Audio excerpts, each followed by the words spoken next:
1960년 북한 사람들의 소득은 남한의 1.5배였습니다. 그런데 지금 이 격차는 정확히 59배로 뒤집혔거든요. 남한보다 잘 살던 나라에서 33만 명이 굶어 죽는 나라로. 도대체 그 사이에 무슨 일이 있었던 걸까요? 사실 북한이 무너진 건 하루아침이 아니었거든요. 지도자의 어처구니 없는 결정들이 하나씩 쌓이면서 평범한 사람들의 밥그릇이 하나씩 사라져갔습니다. 그런데 여기서 소름 끼치는 게 있습니다. 이 나라는 그래도 아직 안 망했거든요. 자, 먼저 북한이 남한보다 잘 살았다는 게 진짜인지부터 확인해 볼게요. 이야기는 1950년으로 거슬러 올라갑니다. 6월 25일 전쟁이 터졌잖아요. 3년 동안 한반도 전체가 불바다가 됐는데 특히 북한 피해가 처참했거든요. 북한군만 80만 1000명이 죽거나 다치거나 사라졌습니다. 공장이랑 기업소도 8,700개가 통째로 박살났어요. 1953년에 전쟁이 끝났을 때 북한의 공업 생산량은 전쟁 전의 64% 수준으로 곤두박질 쳐 있었거든요. 한마디로 나라가 완전히 잿더미가 된 거예요. 전쟁이 끝난 북한 땅에는 멀쩡한 건물을 찾아보기가 어려웠습니다. 보통 이 정도로 망하면 회복하는데 수십 년은 걸리잖아요. 전 국토가 폭격으로 갈아엎어진 나라가 어떻게 다시 일어서겠어요. 그런데 김일성이 여기서 기가 막힌 한 수를 둡니다. 소련이랑 중국한테 우리 좀 도와달라고 손을 벌린 거예요. 공산주의 형님 나라들이 돈이랑 기술이랑 자원을 쏟아부어줬거든요. 그리고 나라 안에서는 천리마 운동이라는 걸 시작했습니다. 쉽게 말하면 다 같이 죽도록 일하자는 대규모 동원운동이었는데 이게 진짜로 통했어요. 노동자들이 밤낮 없이 공장을 돌리고 건물을 올리고 도로를 깔았거든요. 그 결과가 어떻게 됐냐면요. 전쟁으로 완전히 잿더미가 된 나라가 불과 10년 만에 남한을 압도해버린 거예요. RPG 게임으로 치면 올스탯 만렙을 찍은 거거든요. 1960년 기준으로 북한 사람 한 명이 1년에 버는 돈이 137달러였는데 남한은 94달러밖에 안 됐어요. 북한이 남한보다 1.5배를 더 번 겁니다. 지금 기준으로 생각하면 상상이 안 되죠? 근데 돈만 많이 번 게 아니에요. 전기 생산량은 남한의 5배였거든요. 화학 비료는요? 무려 남한의 20배를 찍었습니다. 석탄, 철광석, 시멘트, 어획량까지 식량을 빼면 6개 주요 분야에서 북한이 남한을 완전히 압도하고 있었어요. 그 시절 북한 공장 노동자들 삶이 어땠냐면요. 나라에서 쌀이랑 반찬거리를 제때 배급해줬고 월급도 꼬박꼬박 나왔거든요. 일만 열심히 하면 먹고 사는 건 걱정할 필요가 없었습니다. 지금의 북한을 생각하면 전혀 다른 나라 이야기처럼 들리죠? 그리고 여기서 더 놀라운 게 있어요. 평양 지하철이 1973년에 개통됐거든요. 서울 지하철보다 1년이나 먼저 문을 열었습니다. 컬러 TV 방송도 북한이 1974년에 세계에서 꽤 이른 시기에 시작했는데 남한 사람들은 그로부터 6년이나 더 지난 1980년에야 컬러 화면을 볼 수 있었거든요. 남한 사람들이 흑백 TV 앞에서 뉴스를 보고 있을 때 북한 사람들은 이미 컬러로 세상을 보고 있었던 거예요. 1960에서 70년대에 북한 주민들은 분명히 남한 사람들보다 더 풍요로운 삶을 살고 있었습니다. 이게 불과 50년 전 이야기예요. 이렇게 잘 나가던 북한이 갑자기 나락으로 떨어지기 시작하는데 그 이유가 정말 어처구니가 없거든요. 하지만 김일성은 몰랐습니다. 바로 자기 자신이 이 나라를 망하게 할 거라는 걸요. 김일성한테는 꿈이 하나 있었거든요. 바로 통일, 남한을 집어삼키겠다는 야망이었습니다. 그래서 국방비를 나라 전체 예산의 30%나 쏟아부었어요. 공식 발표가 30%니까 실제로는 그보다 훨씬 더 많았을 거라는 얘기도 있거든요. 근데 문제는 여기서 끝이 아니었습니다. 중공업도 키우고 경공업도 키우고 농업도 키우겠다고 한 거예요. 전부 다 동시에요. RPG 게임에서 공격력, 방어력, 체력, 마력, 스탯을 한꺼번에 다 찍으려고 한 거거든요. 당연히 자원이 부족해질 수밖에 없잖아요. 이때부터 평범한 북한 주민들의 생활이 조금씩 쪼그라들기 시작했습니다.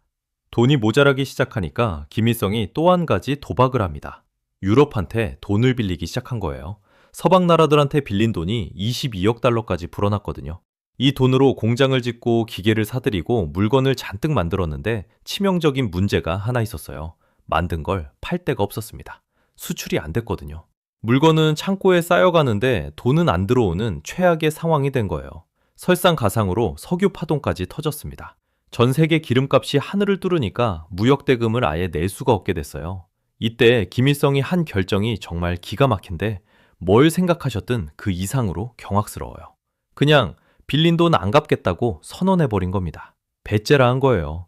국가 차원에서 빚을 떼먹겠다고 공식적으로 말한 거거든요. 이러니까 당연히 전 세계에서 북한한테 돈을 빌려줄 나라가 사라졌죠. 총 빌린 돈이 59억에서 147억 달러까지 불어난 상태에서 나라가 통째로 신용 불량자가 돼버린 겁니다. 국제사회에서 완전히 왕따가 된 거예요. 어디서도 돈을 빌릴 수 없고 어디서도 물건을 살 수 없는 상태가 된 겁니다. 하지만 김일성의 삽질은 이게 시작일 뿐이었거든요. 진짜 기가 막힌 일은 이제부터입니다.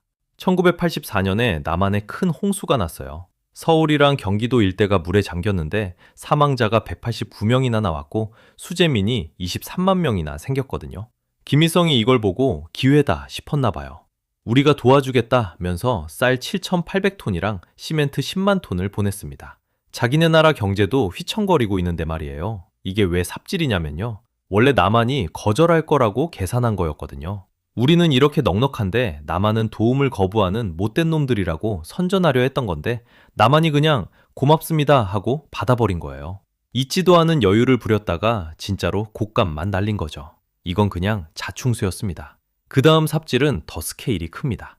1988년 서울올림픽 있잖아요. 전 세계가 남한을 주목하니까 김일성의 자존심이 완전히 바닥을 쳤거든요. 그래서 뭘 했냐면 1989년에 평양에서 세계 청년학생 축전이라는 거대한 행사를 열어버립니다. 15만 명을 수용하는 경기장까지 새로 지었어요. 여기에 쏟아부은 돈이 47억 달러입니다. 이게 얼마나 미친 금액이냐면 당시 북한이 1년 동안 벌어들이는 돈의 30%에 해당하는 금액이었거든요. 나라 1년 벌이의 거의 3분의 1을 행사 하나에 날려버린 거예요. 이미 빚더미에 앉아있는 나라가요. 거기서 끝이 아닙니다. 서해 관문이라는 거대한 숨은 공사까지 벌였거든요.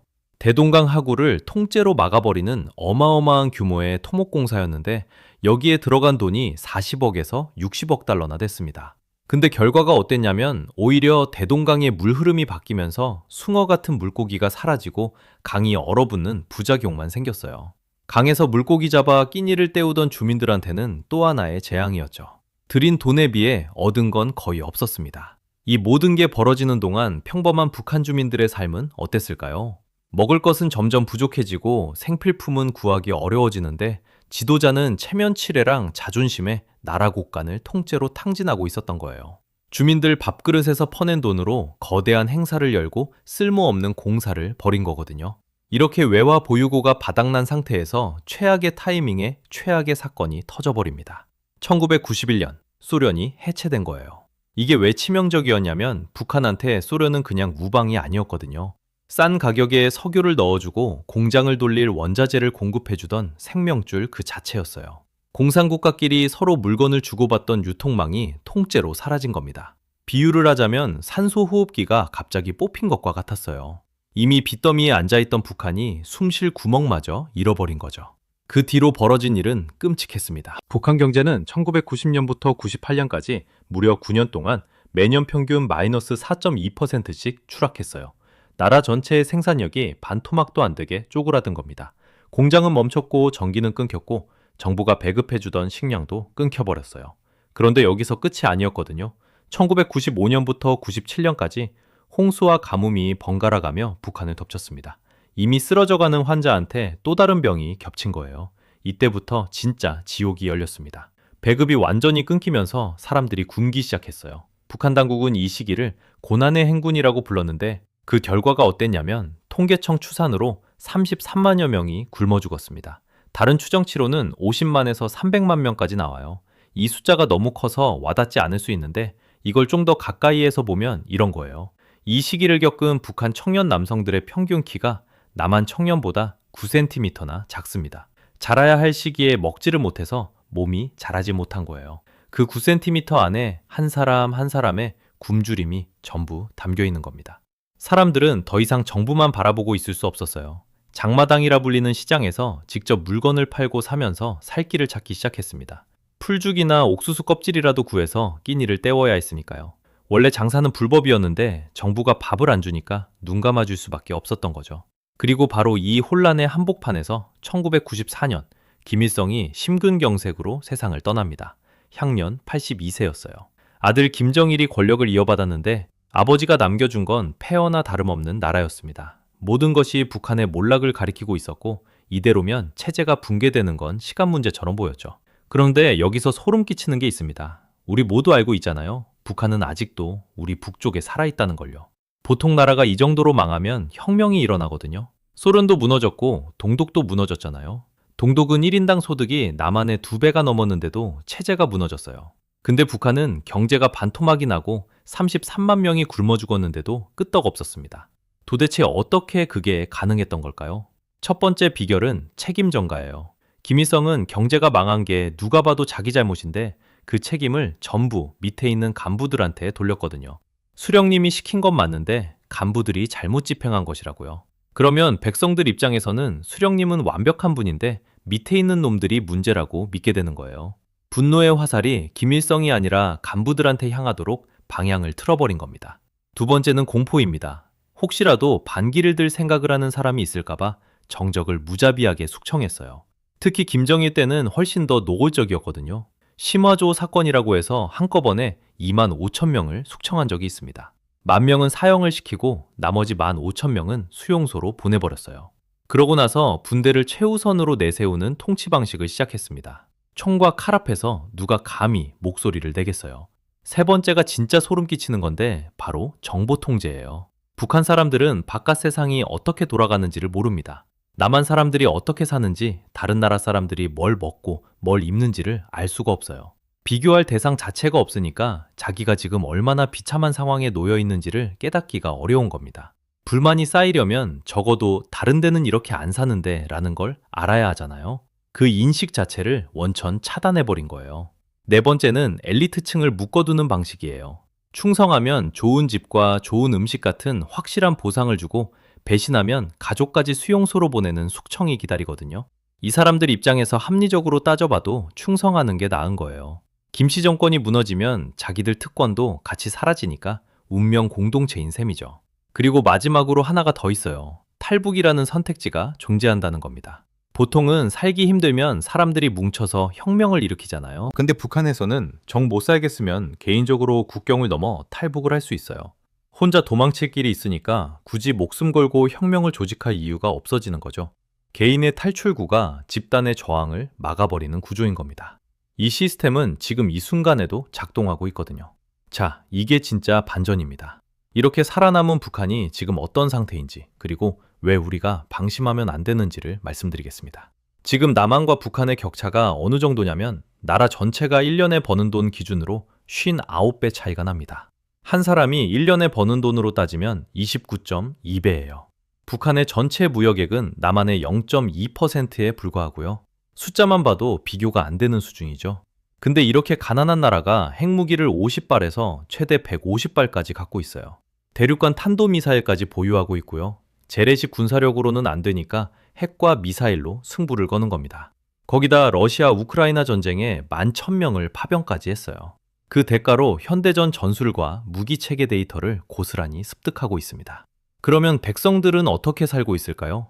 장마당이라 불리는 시장에서 생활에 필요한 것의 80에서 90%를 직접 사고 팔면서 해결하고 있어요. 정부 배급이 아니라 알아서 벌어먹는 거죠.